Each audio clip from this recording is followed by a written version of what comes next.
Hi everybody, Goddess of Radical Self-Love. We are working on our Miss or Mr. Chakra Cleanse. Yes, so print your chakras out so we can cleanse together if you would like. Hopefully you have started some of your stories, so while we're doing this, it's not, just about Lonnie, but cleansing us all together as a whole. And yes, we're working on chapter 7. So, trying to find my right colors. Yes, see my colored pencils. Suppose it would be, maybe we should use markers sometime, or do a big one with paints when we're almost done. Ooh, yeah, that can be my last one. That's a good idea.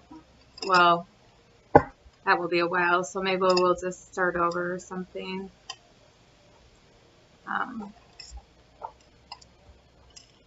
So we're going to take this girl apart together and put her back whole. Yep, that's what we do here. Take out all the pain bodies and replace them with light and love. You guys help me as you pull for her, because I know you are, because I am you, and you are me, and we are one.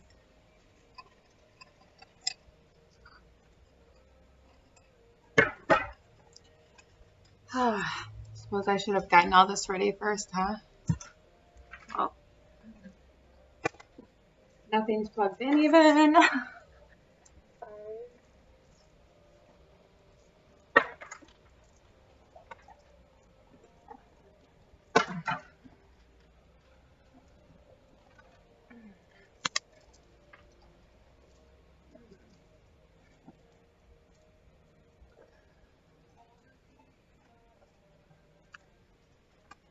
Here we go. So, since there's so much in this one, we're just going to read, I think, like a page or two, and then we'll color.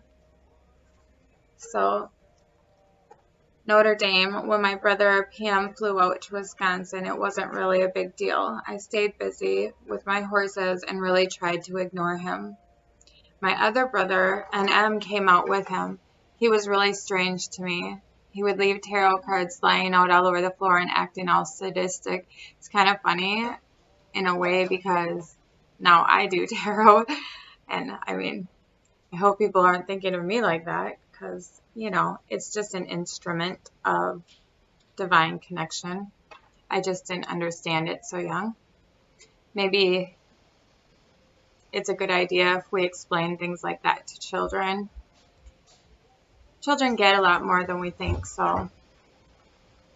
Once when I was in the bathroom on the toilet, PM accidentally came in and screamed, "What are you going to do, rape me again?"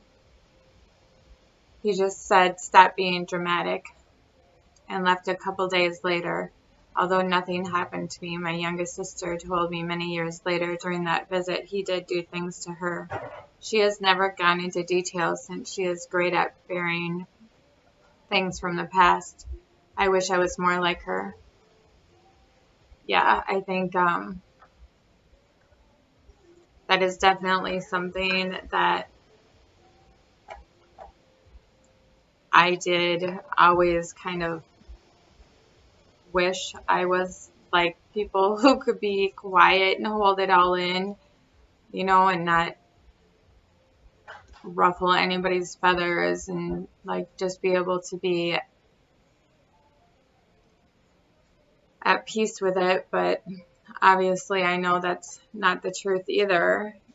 Just because you're not dealing with things and denying that they're existing or existed doesn't mean that you're dealing with it, or that you're dealing in a healthier way than anybody who's speaking their truth. So I would say thank you. more than anything, it probably actually saved me, because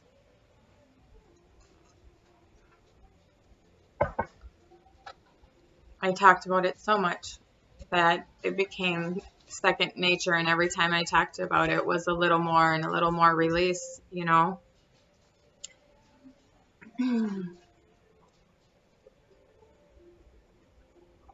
My ML graduated my 12th year, which was also the summer I was able to go with Mother TA and my Aunt SW. We were there to Notre Dame.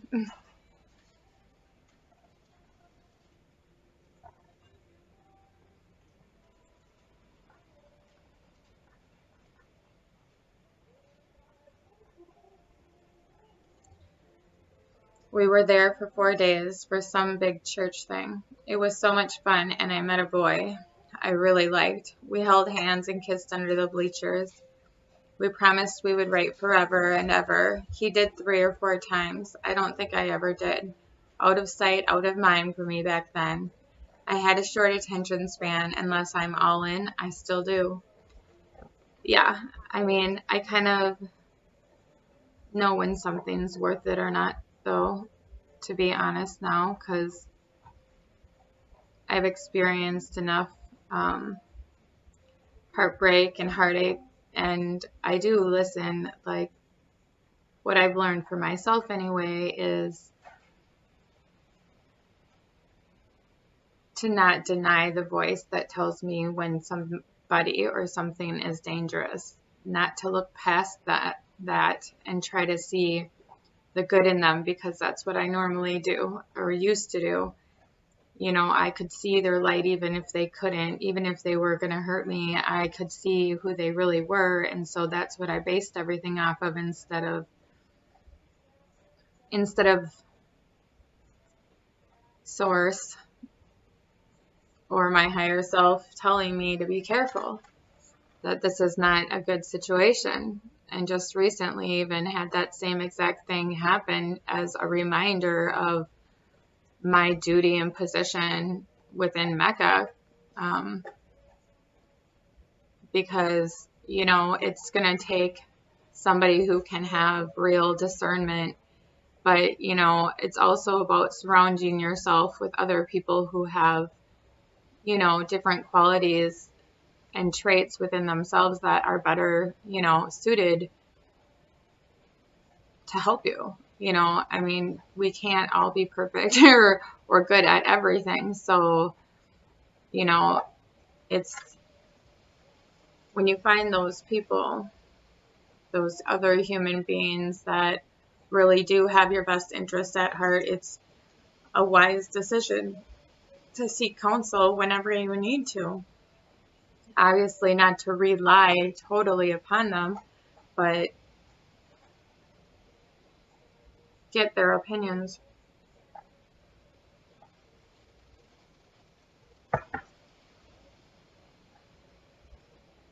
We went to the grandmother's after, since MC stayed with her. As soon as we walked through the door, the phone was ringing. Nano said, "It's ML. She sounds really upset." All I remember is the mother saying, What the hell are you talking about?" She slammed down the yellow rotary dial phone, which hung on the wall in the middle of the living and dining room. I was in the front room by the door where my sisters and I slept when the cousins weren't over. I was trying to keep TA occupied so she didn't hear what was going on, but I heard everything. I always did. Mother was explaining it all to my aunt and grandmother, absolutely hysterical. She said the father had gone into her room and was trying to have sex with her the night before.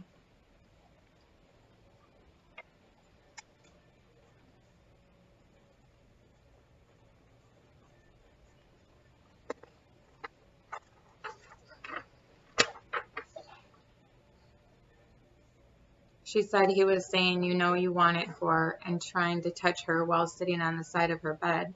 Emma moved out that night and in with her boyfriend Jimmy.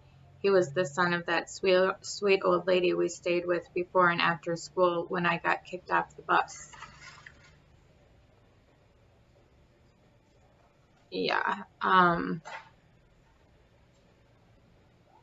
it's, you know, I did later even, well, I think I said that, but I guess I'll talk about that in a little bit.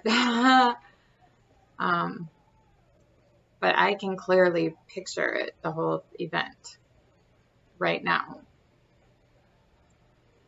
Mother was screaming, "What am I going to do? Divorce him?" Nano told her to just calm down, that this is what happens to every man when they get older. Is that true? Men hit a certain age and start trying to have sex with their daughters, or is it their granddaughters, or is it their sisters? Is this truly how people think? It makes no difference how old you are. If you are a man, you are able to take advantage of women and children, and society just makes excuses for it.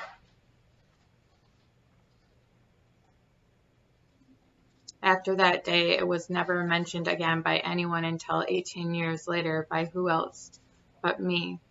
You should know by now I've never been able to keep my mouth shut when it comes to suffering others or my own. This has been my entire life, my greatest gift and my greatest curse.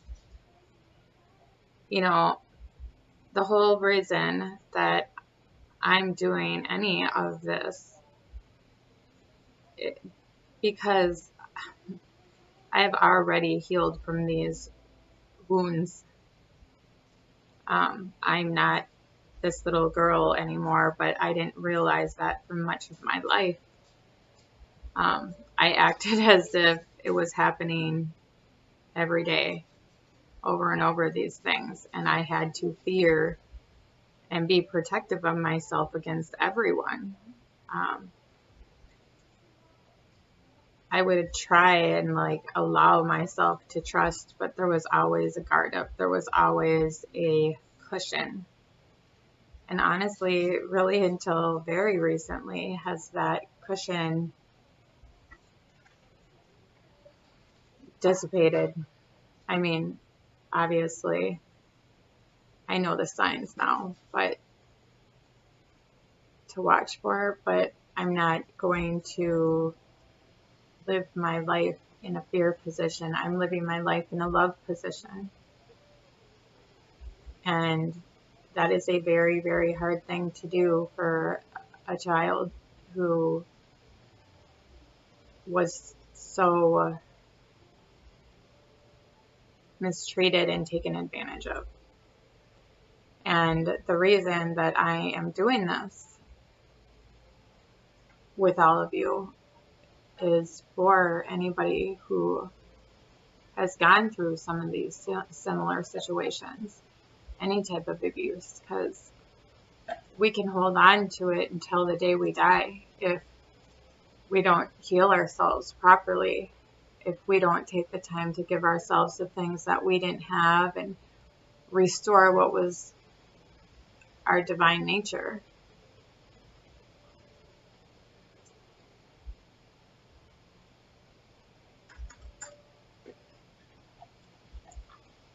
For the next couple of months, there were no exceptional life-changing events. The normal routine of chaos and confusion filled our little country home.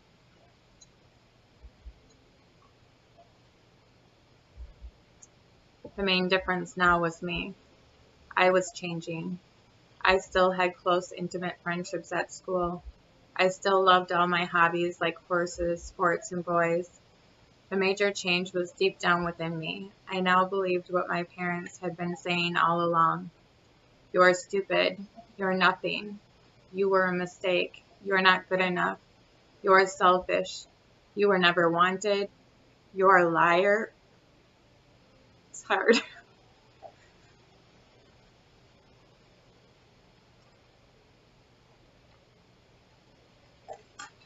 We hate you. You're the reason everyone is unhappy. It's your fault. If you were not here, everything would be better. Our lives would be better if you weren't here. Everyone's lives would be better if you weren't here. We hate you. Everyone hates you. We wish you were dead. Those words played the melody of my life. They were my lifelong song.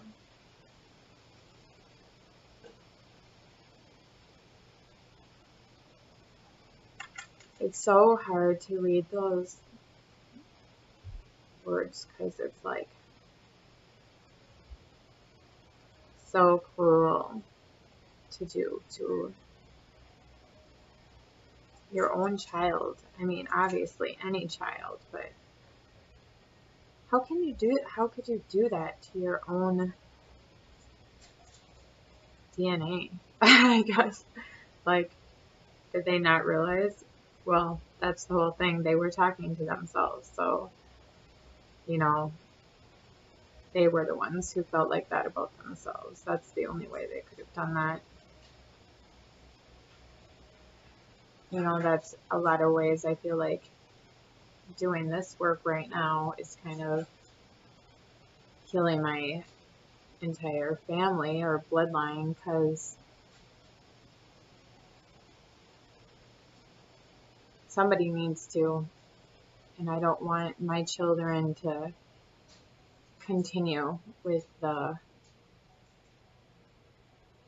self-hatred which ripples through the family's DNA.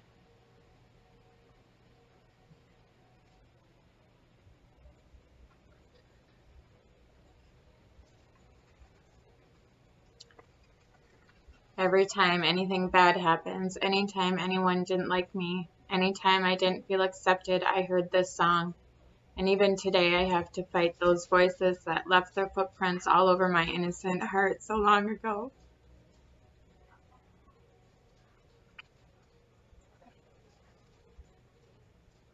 No matter what I did, no matter how many times I won a competition, no matter how many friends I had, I sunk deeper and deeper into my endless abyss of the dark melody of unworthiness.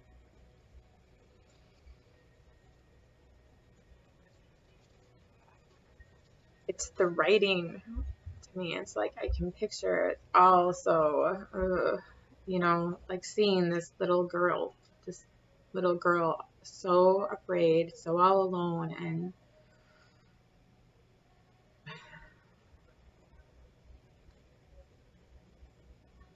still trying to figure it out though. I mean, to be honest, if it wasn't for the relationship with Source and, you know, her sisters, there's no way she would have made it through this.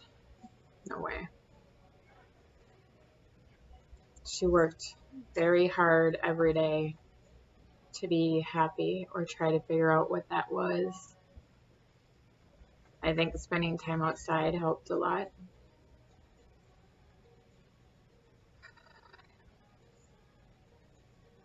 I was the Lonnie everyone knew, then I was the Lonnie no one knew. She was scary and desperate and soulless, crushed, longing for the love she once felt for herself.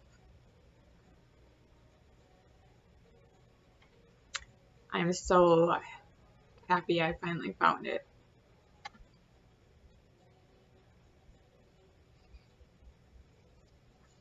And you can too. You don't have to wait. You can do it right now.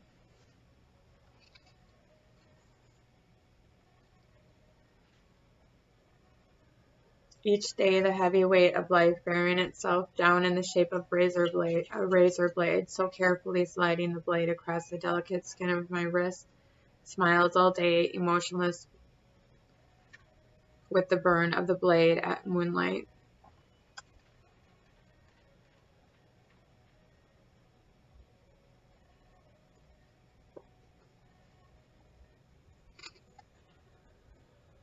Frozen in my own self-hate. I wasn't ever close to perfect enough for my parents, and now that I knew the truth, they were right. I was never going to be perfect, but I was perfect at hating myself.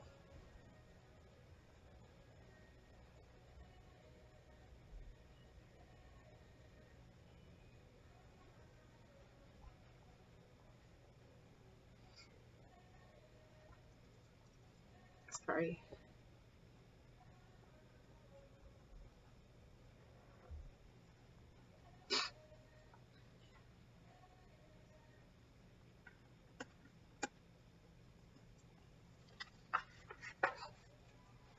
As usual, the beatings continued, but in a way, I almost enjoyed them. It took the work away from me having to do it alone, having to hate myself alone. Mother's suicide attempts more frequent, screaming once again about her weight. The same scene never ending, playing in my head since the day I can remember.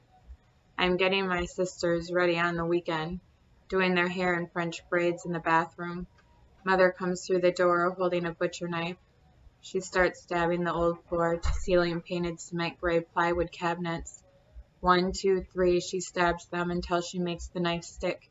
She stands in front of them, slamming her head over and over. She starts punching herself in the face and starts pulling out her hair. She looks at me and grabs the knife. She pulls up her shirt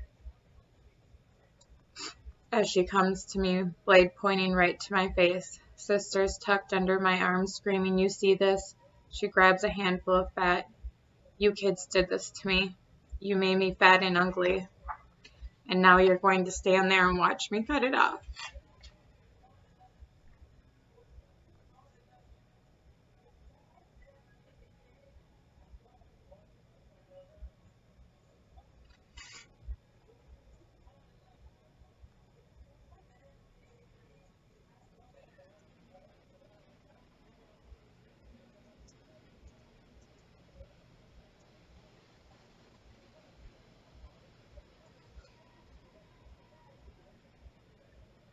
Good thing I'm at the heart chakra now.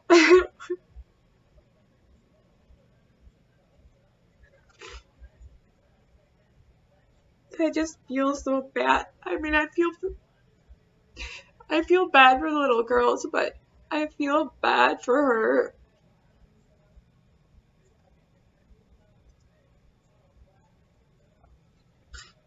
The mother, that she was in so much pain that she felt like we were the only ones who would care enough, I guess, maybe to stop her or tell her she was beautiful, or I don't know.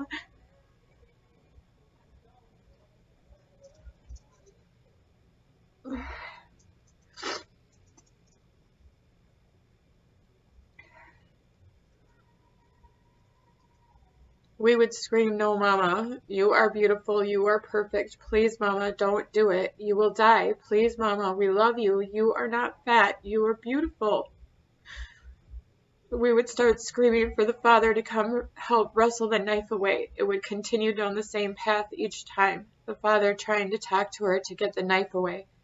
Us 3 girls watching and bawling our brains out, begging her to stop, telling her over and over how beautiful she was. Father would normally get her pinned down on the floor, but only after she made at least one slice to some part of her body. With the father on top of Mother, his hands at her bloodied wrist, I would reach down for the knife. I would run it under the kitchen sink, rinsing off the blood, and at times skin, watching it run down into the drain where I would soon be washing our dishes. This is not just a couple time thing. This is at least once a month. Definitely. It's the same thing every time.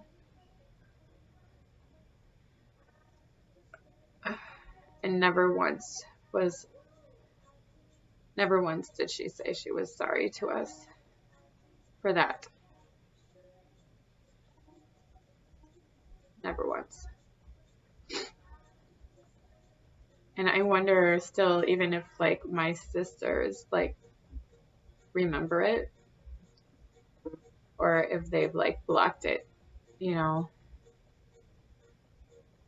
My youngest sister was pretty young, but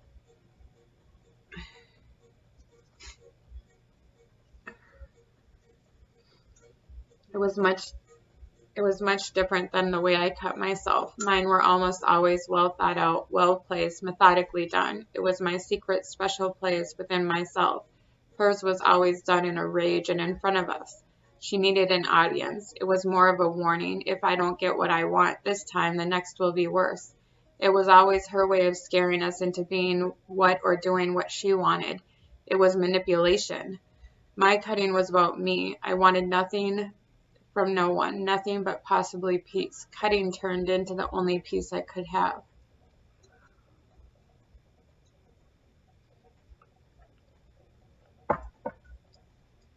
It was manipulation, but it was because she was in pain. I mean, she had to be in that much pain.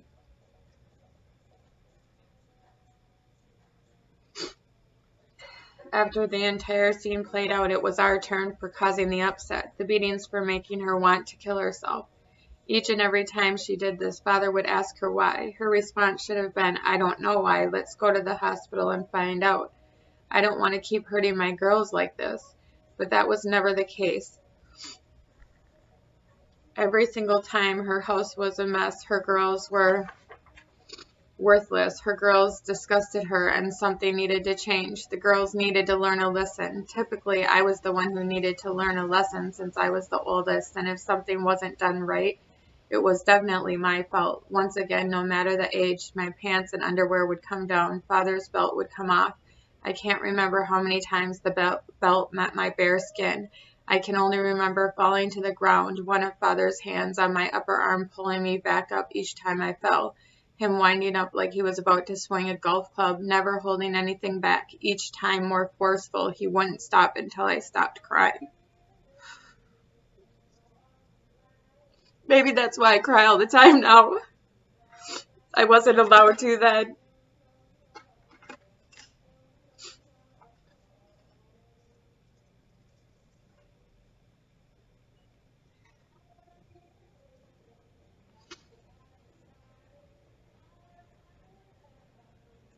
As I entered my preteen years, I started testing them more and more. What would they end up killing me and just get it? Would they end up killing me and just get it over with, or was my fate the same no matter what I did? I mean, if I didn't vacuum, would the punishment be the same as if I lied and went with a girlfriend?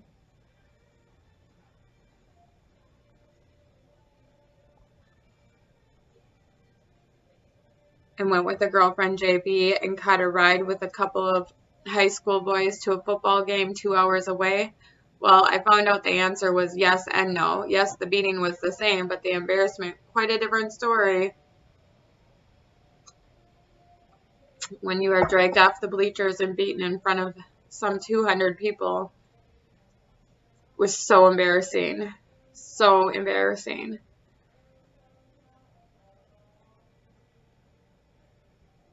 And nobody did anything. Although I couldn't see my friend anymore. I don't think I could go to her house anymore until I was like in high school, because I was always blamed. So maybe it was my idea. I don't really remember. The boys were from 4-H. It wasn't like that big of a deal. I mean, they were not bad people, but I knew my parents wouldn't let me go. So obviously I was going to try to get away with it. But to be honest, I was and still am a horrible liar. So yeah. I mean, I'm glad I'm a horrible liar, because it's not anything that I'd want to be good at, I guess. I mean, I don't think it's really, I shouldn't say I don't think people are, there are plenty of people that are good at lying, but they're really lying to themselves about themselves, to themselves. They normally are doing it to hide something, so knowing that they're going to hurt somebody else is why they're hiding it. They're really hurting themselves, though, because that's how they feel about themselves. What they're doing to the other people is really what they're doing to themselves, even if it looks like they're getting away with something. So I was a little more daring than usual that moment, but there were many, many more that didn't cross the line of our front door. Truthfully speaking, I was turning into a little bitch. I knew my fate no matter what, so why not just say what was on my mind at least? If Mother promised she was going to do something and I didn't, something and she didn't,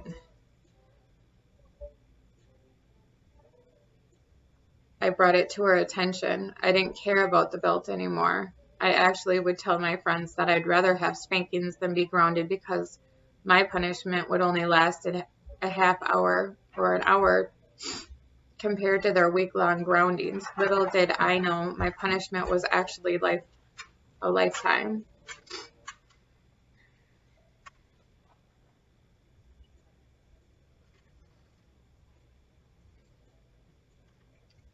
Yeah. I mean, I think back then lots of kids were getting spankings, so I don't think all of them were being abused, but I know quite a few of my friends were definitely abused. I mean, they're still friends with their parents, but it's almost like you can tell the kids who had the spankings compared to the ones who didn't. And I know like plenty of my friends who think that it did them good, but there's like something about them. It's like almost like they felt like they really deserved it and are kind of scared of the world in a weird way.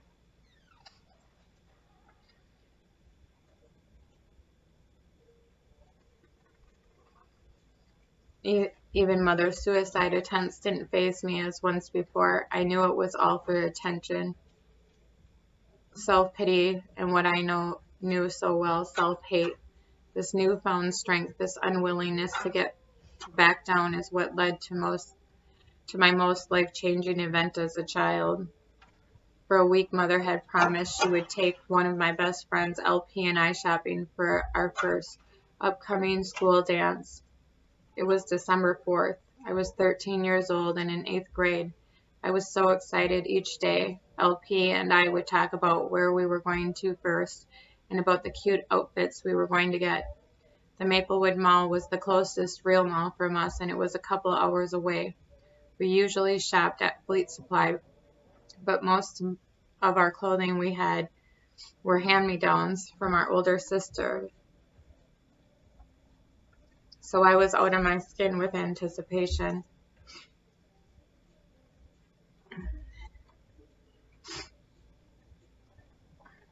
When I woke up that morning, it was a light snow coming down, which quickly turned into a new heavy down comforter. I got all dressed up, brushed my teeth, did my hair, and finally went to Mother. She looked at me almost fearful and said, "We aren't going. It's a blizzard out there."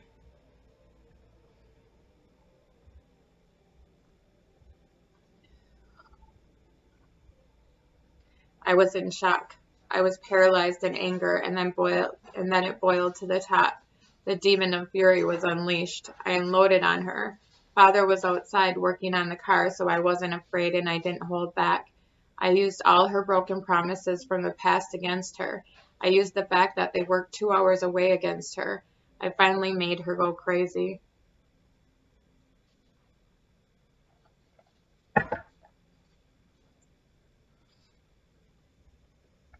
She said she was leaving and she was going to run the car off of the bridge. Actually, many times we were driving over the St. Croix Bridge, she would open the car door and say she was going to jump out or swerve like she was going to run the car off with us all inside.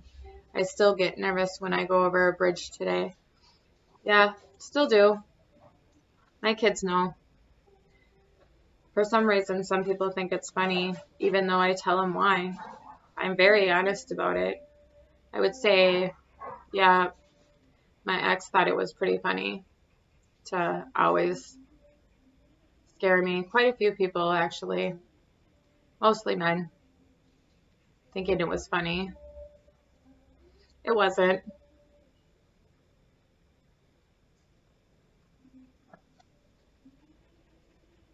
It's not. If somebody is being honest about why they have fear and they know that, and that's their way of dealing with it, is talking about it, you don't push them to fear even more or tell them that you're going to do the same thing. I ran up up to my room and watched as she tried to shovel the driveway. I could hear her screaming about killing herself and how she hated her children. I watched as the father once again tried to calm her. She just kept screaming, "Fuck you and fuck these kids. I'm finally ending it all." I really did think she might, to be honest. I watched as he left her side and made his way to the house, the front door slamming. I started shaking as I heard his footsteps on our old creaking wooden staircase I had fallen down so many times. He came around the corner without saying a word and backhanded me so hard I flew off my bed onto the cold hardwood floor. He kicked me a few times in the stomach, then bent over and started punching me in the face and head as I tried to cover myself. Once again, his belt came off. He was so out of control, he didn't even stop to remove my pants. When he left, I just laid there on the floor, rocking back and forth. The words came to my lips in a repetitive sequence. I want to die. The words came to my lips in a repetitive sequence. I want to die. I want to die. God, take me. I want to die. Let me go home. Always how I talked. Always. Like, I knew there's another home. I knew there was another family. I knew I had another mother and father. I knew I had another family. I wasn't afraid to die. I'm still not. After an hour or so, I pulled myself off the ground, walked to my sister's old room comatose, and still chanting. I found some bottle of prescription pills she had left behind. Who knows what they were for. She wasn't on anything that would have actually harmed me in any way. I walked back to my room, too afraid to go downstairs. I found the only thing I could do to inflict pain, a scissors. I cut as deep into my wrist as I could. It did nothing but superficial damage, but the burn was comforting. I sat on my bed, dragging the edge of the scissors up and down my right shin. I didn't even know why I was doing it, but it felt good. Little by little, the skin was being replaced by blood and before long bone. I still have a 6 by 3 inch scar on there you can see when I get tan. All the little reminders, even on my wrist. I have my vein on one of my wrists looks like a horse. So I would always look at it like in a meditative state, I guess, when I was cutting.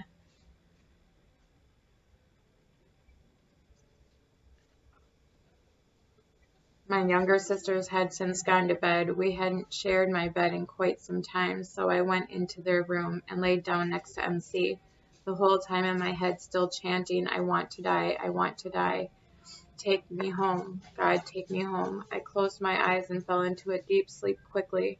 I was walking or floating down a tunnel. A bright light illuminated before me, and was getting bigger and brighter as I approached. There seemed to be beings all around, not people, but energy spheres of iridescent colors. I felt warmth and complete peace. All of a sudden they were gone as I was left in pure white light. There were no words spoken out loud, but dialogue was flowing. I was shown how I was not alone throughout my life in all and every experience. The sadness when I was troubled, and the pure joy when I found moments of peace and happiness. It was the most...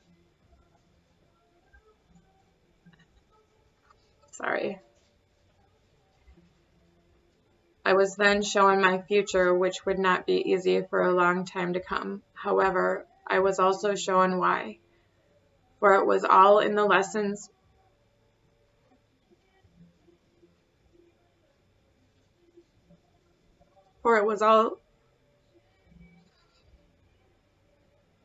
I'm sorry, this part connects to now so much. Because this is the now that I was shown. For it was all in the lessons of my own pain and suffering that I would eventually come to find the joy in easing and stopping others' pain and suffering through my own experiences, through my own life journey. I was given a choice and would not be judged either way, to remain in the light and eventually try to accomplish my earth mission, or to fight for who I would one day become, a beacon of light and love for others, a protector of the light. I felt a single tear run down my face as I gasped for air and sat up in MC's bed.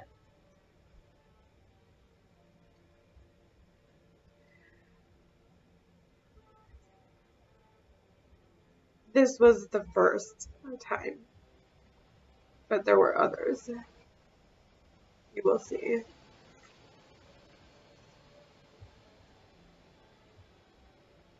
And, you know, I guess this is why I know that it's not that our religious teachings are wrong. It's, I guess, the understanding of what they mean, and, you know, really that everyone understands them differently, specific to who they are and what they need at the time. So you can read them at different stages of your life and understand completely different things, like any book. You know, I think that we depend too much on other people to tell us what we should be thinking sometimes, or feeling, or understanding, when we really need to consider how we ourselves, our lives, relate to scriptures, to master teachers' teachings.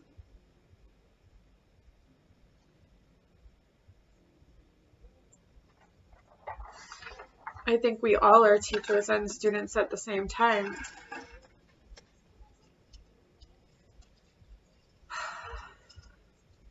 Well, she is done.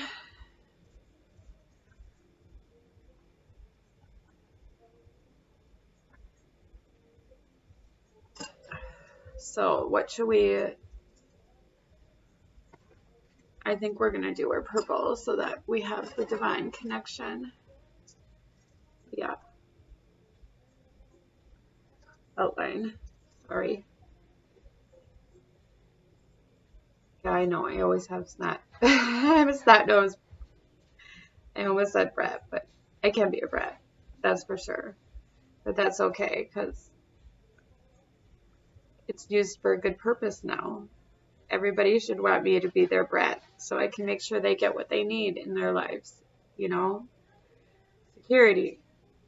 We don't really need protection if we have security. Like, you don't have to watch out for yourself if you know somebody else is going to.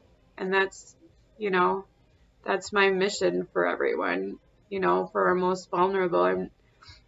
I mean, we start with them, you know, we start protecting them first and teach through that. Connect that community. Connect our most vulnerable community first with the security they need, and everything else will follow suit, you know? We're at a time that we can do it. We can change everything right now with higher expectations, you know? It's not as complicated as what everybody makes it out to be. They only want you to believe it's complicated because, well, people are making a lot of money. But it's not complicated. It's about the numbers.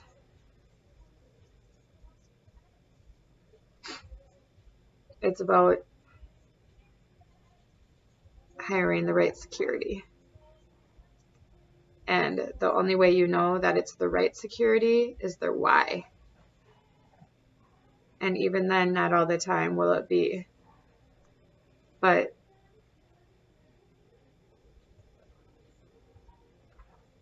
you can't, a company is not going to be able to, you know, kind of get by us basically because, well, we design it what we want. So kind of like in life with boundaries, you know, like you start realizing and being able to use discernment once you start setting realistic boundaries, you know, so you can spot the ones who want to take advantage.